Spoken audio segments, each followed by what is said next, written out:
control panel here. Let's say that you're dry camping. You don't want to run the generator all the time. It's not designed to run for hours and hours and hours on end. Too much wear and tear on the generator.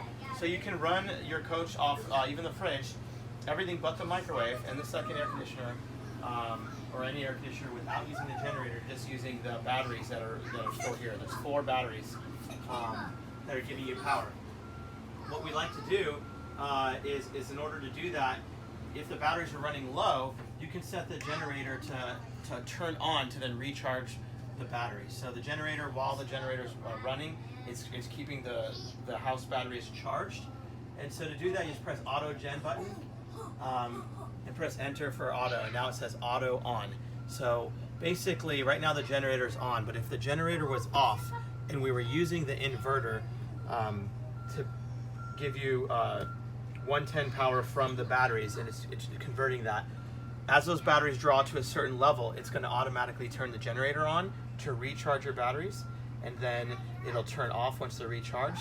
Kind of a nice little setup there. If it's not auto starting, it'll when your fuel tank gets to a certain level, it will not let you auto start the generator, because the generator is running from the same tank as your motor is, which is a pretty big tank. You check your levels of your different tanks. You do that here in the display panel just by pressing level tank. I can see that the freshwater tank is full with an F. The LP, the propane gas, is full. The gray waste is empty with an E, and then the black waste is showing 2/3 full. And now it's kind of bouncing between 2/3 and 1/3. Probably something stuck on the sensor. Okay, so the unit comes with 2 air conditioners and a furnace.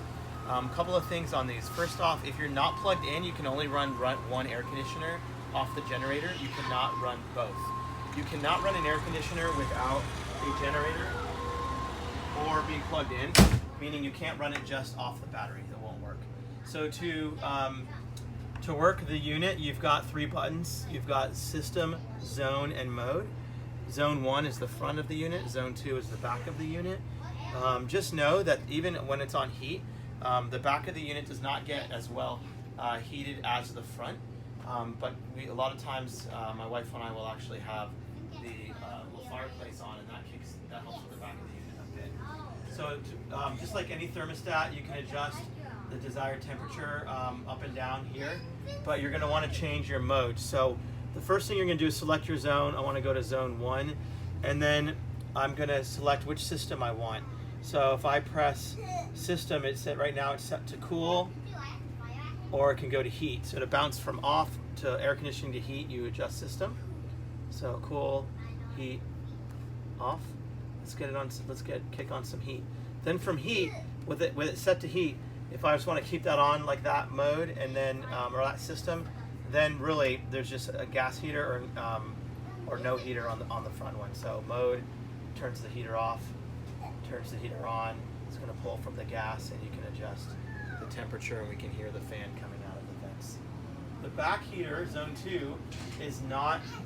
We'll notice when we go mode, it's either there actually is no mode for the back heater. There it goes. So it's either off or electric. And it's going to blow very little out the back, and it's just kind of a radiant heat in the back. So again, on these big units, we have extra blankets in the back so that you don't get cold at night. If you want air conditioning, I would switch to the cooling unit with air. Switch it to cool, and now I can run the air conditioner and set the temperature. While in the cooling, you also, if you wanted to just run a fan and you didn't want air conditioner, but you just want air circulating through the coach, through the AC unit, without the AC being turned on, then you can change that with the mode. So right now I've got auto, and now the fan turns on. It's not cool, so not going to just use the fan, not the air conditioner. And that can go higher or low, and you can hear that kick in. Get some air circulating through the unit. Turn everything off. I can just go go to the different modes. Make sure everything's off on both units.